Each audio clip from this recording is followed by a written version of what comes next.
Oh man. I need slippers. I'm gonna lure them in. Nakalabas daw ang mga manok. I need Oh my gosh! Oh man! How? I told you they are very smart.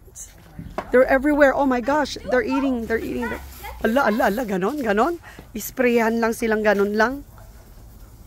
I know that yesterday. Wow, that's very effective. Dad, I know that yesterday. Basain lang pala sila. Dad, I know that yesterday they were. That rooster right there. Oh my gosh. Because it's open. It's really open. Wow, ang galing naman. So pumapasok na sila. So yan pala ang technique. If you want to lure them in. Wow, ang galing. Walang nasaktan. Samantalang nung ako, I was attacked by the rooster. Ang galing naman ni Henry. Ganun lang yon. Of course. Hindi ko alam na ganun lang yon.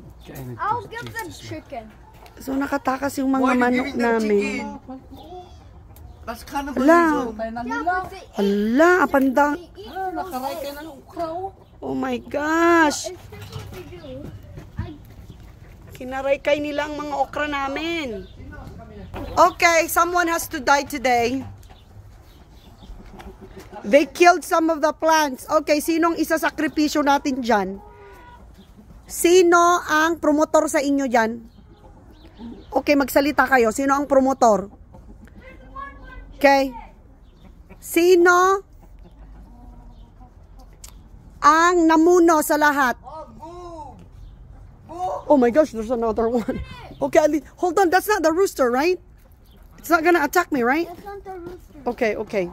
Okay, there's one more. Okay, kasi meron pa akong sugat dito na ang laki ng peklat ko. Oh my gosh, it's coming. Oh, wow. It's effective. Okay. Sino ang mastermind dito? We need to sacrifice one chicken. The rooster. Is it the rooster? Magsalita kayo. Or hindi, dalawang ulo ang puputulin ko. Kaya ilang plants yung sinira nila.